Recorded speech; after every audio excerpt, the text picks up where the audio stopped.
দুর্গাপুজোর আগে মা দুর্গার নানান গল্প কাহিনী, নানান কথা শুনতে কার না ভালো লাগে?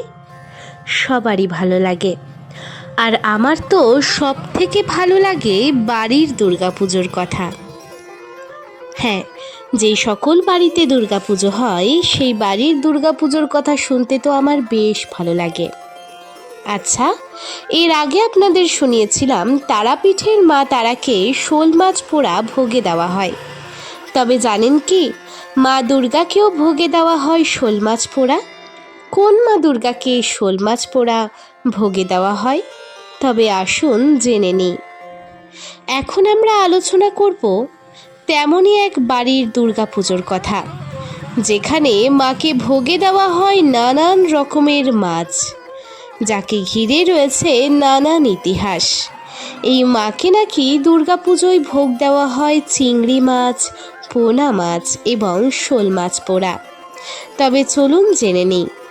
তবে বলবো, ভিডিওটি ভালো লাগলে চ্যানেলটিকে সাবস্ক্রাইব করে পাশে থাকবেন, কমেন্টে লিখবেন জয় মা দুর্গা। আজকের গল্প হলো আমতার নারীদের ভট্টাচার্যর বড় বাড়ির দুর্গাপুজো। ঠিকই শুনেছেন।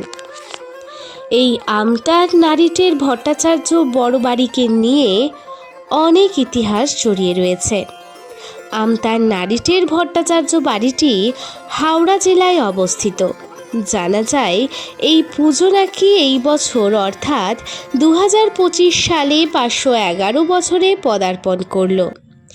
এই মা দুর্গার একচালা কাঠামো জন্মাষ্টমীর দিন মাটি দেওয়া হয়।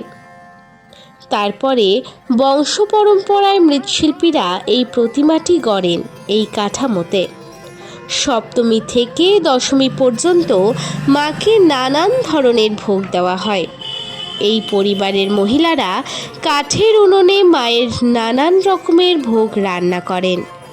প্রতিদিন মাকে ভোগে দেওয়া হয় পোনা মাছ, শোল মাছ পোড়া, চিংড়ি মাছ। আবার নবমীতে থাকে অন্য ব্যবস্থা।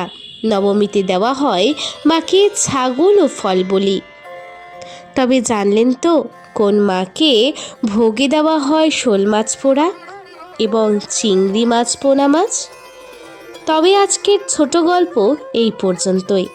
ভিডিওটি কেমন লাগলো জানাবেন, এবং এমনই সব গুরুত্বপূর্ণ ভিডিও পেতে ভক্তির সাথে চ্যানেলটিতে পাশে থাকবেন। আশা করি আপনাদের জন্য ভবিষ্যতে আরও সুন্দর সুন্দর ভিডিও নিয়ে আসব। দেখা হচ্ছে পরের ভিডিওতে। জয় মা দুর্গা।